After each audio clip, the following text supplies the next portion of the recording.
Bonjour à tous. En marge de notre congrès d'Arras, qui a été un succès vraiment extraordinaire, vous avez peut-être vu la vidéo sur mon discours, puis on vous diffusera ici sur la chaîne Les Patriotes plein d'autres choses. Donc je vais pas y revenir, c'était plein à craquer, il y a eu une ambiance extraordinaire. En marge, donc j'ai fait un entretien avec l'un des intervenants, qui était intervenant pour la première fois dans un de nos événements, André Berkoff. Pas besoin de le présenter, vous le connaissez très bien, un journaliste extrêmement courageux. Et j'ai fait un entretien avec lui. On a parlé notamment du règlement européen DSA de censure. On a parlé de la manière dont les parents du petit Émile, malheureusement disparus, sont maltraités médiatiquement, horriblement. Nous avons parlé également de l'essor incroyable des réseaux sociaux, Tucker Carlson, etc., par rapport aux médias traditionnels déclinants. Surtout que lui, il connaît très bien le sujet. Très intéressant d'avoir son point de vue. Très intéressant. Vous verrez dans cette vidéo, dites-moi ce que vous en pensez en commentaire. Je remercie André Berkoff et tous les intervenants qui ont participé à ce congrès d'Arras, et je le remercie également pour cette vidéo. N'hésitez pas à la partager, je pense qu'elle mérite d'être partagée. N'hésitez pas à lui donner pour cela de la force, un commentaire, un pouce en l'air, et également en vous abonnant à cette chaîne YouTube. Le petit clic en dessous sur s'abonner, c'est gratuit, c'est instantané et ça aide tellement la vidéo. Tellement. Si vous êtes abonné plutôt que pas abonné, elle va tellement être davantage recommandée par YouTube plutôt que si vous n'êtes pas abonné. Donc, grand merci à vous. Grand merci. Profitez-en une fois que vous êtes abonné. Vous appuyez sur la petite cloche à côté. Comme ça, vous êtes notifié dès qu'il y a une nouvelle vidéo ou un nouveau direct sur la chaîne. Tout simplement.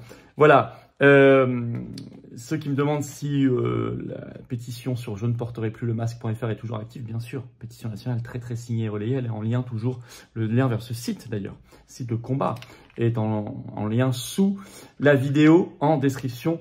Ne tardez plus, ainsi que mon nouveau livre, etc. Je vous attends, patriotes. Vraiment, je vous attends. Je vous le dis maintenant, je vous le dirai plus en fin de vidéo, donc pensez-y maintenant ou en fin de vidéo, mais venez, voilà.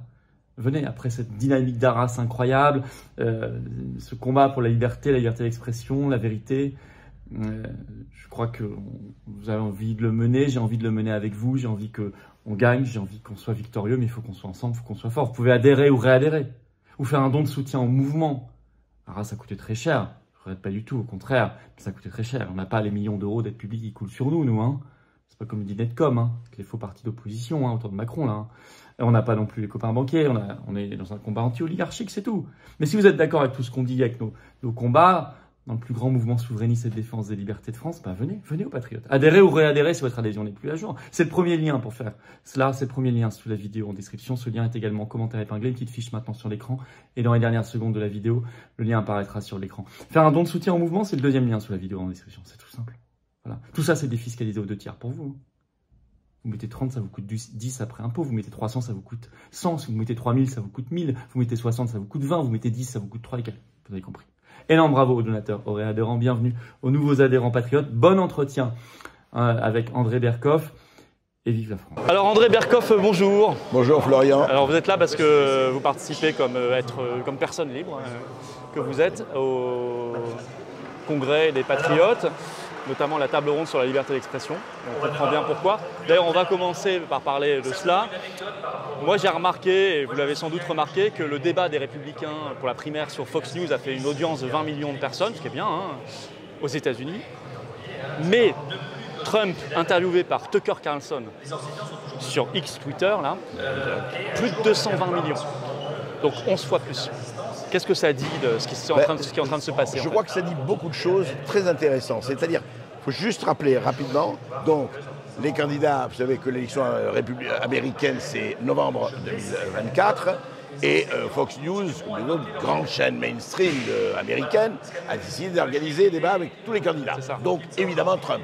Trump dit, moi, il n'est pas question que j'aille là-bas avec les autres, j'ai 50% de plus dans les sondages, j'y vais pas, et je vais chez Tucker Carlson. Tucker Carlson qui a été viré de Fox News et qui a été exclu. Et les chiffres, et qui est chez Elon Musk à Twitter. Et ce qui est vraiment intéressant, c'est qu'aujourd'hui, on le voit en Amérique, mais je crois qu'on veut le voir partout, c'est que les médias mainstream, je ne dis pas qu'ils perdent évidemment de leur crédibilité ou autre, mais je dis qu'il y a quelque chose quand il y a la choix, on n'est plus au menu, on est à la carte. On est à la carte depuis longtemps.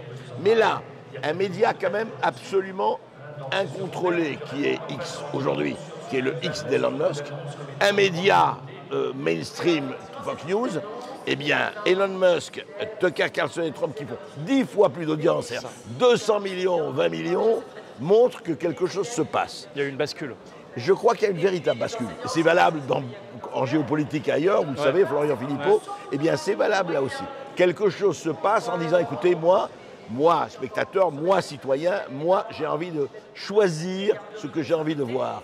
Il n'y a plus, et en 20 ans, c'est rien, il n'y a plus cette espèce de pensée unique où on était obligé de passer par le tamis de l'establishment. Là, c'est en train de se rompre. Alors c'est exactement ça. Alors peut-être que certains veulent nous faire repasser par une forme de tamis, parce qu'en Europe, l'Union européenne vient de dégainer là, depuis le 25 août, mais après ils sont en train de le mettre en place.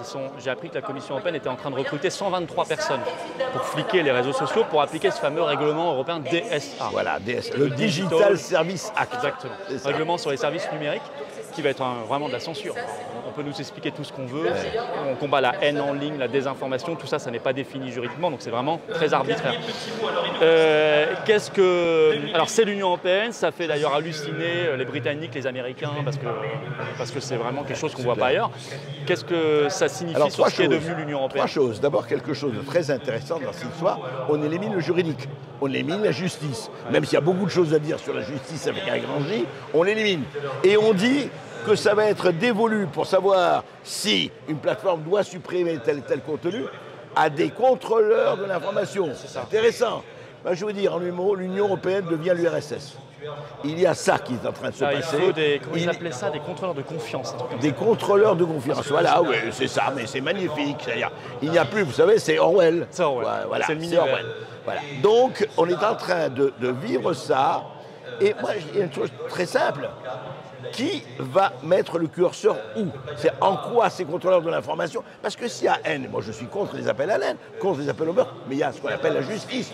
Vous sanctionnez a posteriori. Non, là on sanctionne a priori. C'est-à-dire avant de savoir, oui mais vous avez une tête à mettre des appels à la haine. Donc, attention, vous êtes quelqu'un, vous êtes étiqueté, vous savez, c'est... Et donc il se passe quelque chose de très grave et j'ai beaucoup aimé quand...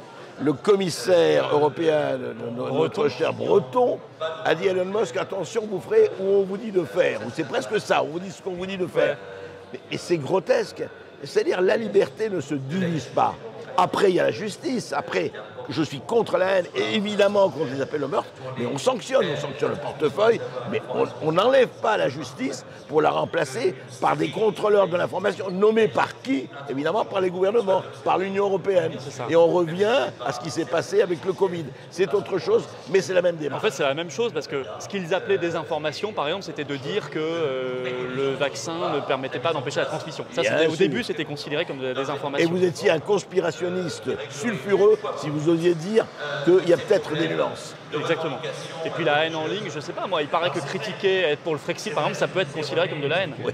La haine contre l'amitié entre les peuples. C'est-à-dire que ce n'est pas possible, on réarrive. Vous savez, c'est toujours pareil. Vous savez, c'est Florian Philippot, c'est vieux comme le monde. Le camp du pouvoir, c'est le camp du bien. Donc moi, je sais ce qui est bon pour vous. Et si vous n'êtes pas d'accord, c'est que vous êtes sulfureux, au mieux, et que vous êtes évidemment un réactionnaro-hitléro-trotskiste au pire. C'était il y a 50 ans, c'est maintenant. Sauf qu'aujourd'hui, ça a pris de l'ampleur. Merci de cette transition pour le dernier petit point que je voulais aborder, parce que le camp du mal, il est défini aujourd'hui dans certains médias comme les parents de petit Émile qui a disparu, cette affaire terrible.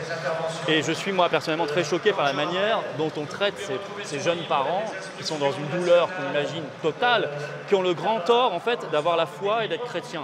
C'est manifestement ce qui leur est reproché. Et je vois certains médias qui les traitent comme, alors qu'on devrait avoir de la compassion pour eux, on les traite comme vraiment des gens épouvantables.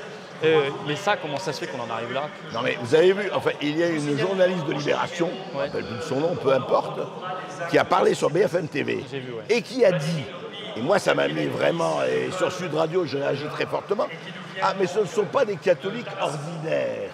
Ah bon? C'est quoi un catholique ordinaire? Ah oui, ce sont des catholiques qui vont à la messe traditionnaliste, donc évidemment sulfureux. Nous arrivons à quoi? À une discrimination. Pas le tampon Libération. Ah oui, non mais attendez, ce sont des untermensch. Il y a les surhommes, les bons et puis les sous-hommes. C'est-à-dire que si vous êtes aujourd'hui de quelque religion et que vous, attention, que vous suivez, vous allez à la messe ou vous êtes catho-tradi, disons-le, Que vous perdiez un fils pendant 2 mois, vous ne savez pas où il est, et on voit ce que ça donne comme douleur. Oui, mais enfin, disait-elle, il y a un malaise. C'est terrifiant. C'est-à-dire qu'ils ne voient pas qu'ils sont en train d'appliquer tout ce qu'ils disent sur les fascismes et qu'ils deviennent plus fascistes que ce qu'on appelle les fascistes. C'est exactement ça. Voir il y a un malaise, voir il y a peut-être une culpabilité en fait. C'est ça qui est sous-entendu. Sans doute. Non mais surtout l'espèce d'extraordinaire hypocrisie de la bonne conscience. Bon, on finit sur ces mots. Merci André Berkoff, à très vite.